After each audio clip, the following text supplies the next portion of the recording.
About 3 years ago, I was working at this massive factory.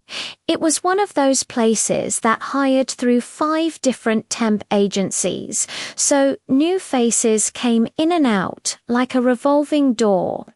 One day, someone would be there. The next day, they'd vanish without a trace.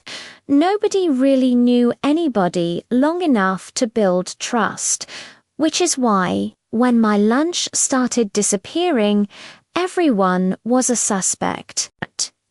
It started small. The first day, my lunch was gone. I figured maybe I misplaced it or someone took it by mistake. But then it happened again and again and again. 6 long days in a row. 6 12-hour shifts with no lunch. Standing in that noisy, overheated factory on an empty stomach while some mystery thief devoured my meals was torture.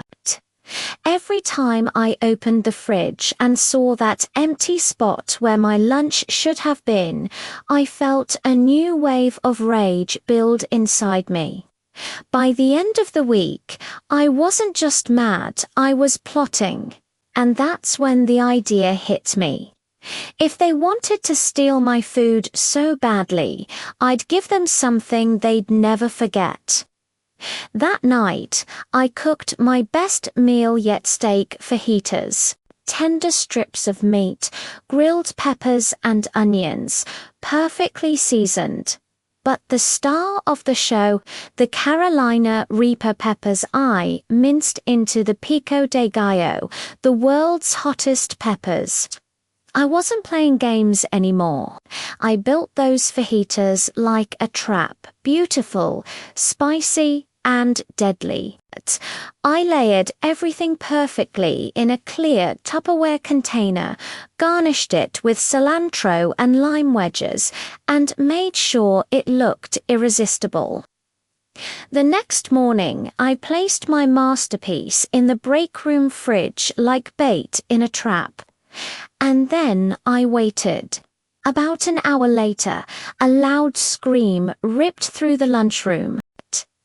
Everyone rushed to see what happened, and there he was. The infamous Lunch Box Bandit. Lying on the floor, clutching his throat, gasping for air. His face was red, eyes watering, sweat pouring down his forehead.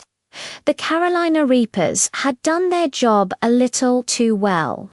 The heat triggered a severe asthma attack, and someone called 911. Paramedics rushed him to the hospital, but he never said a word about what happened.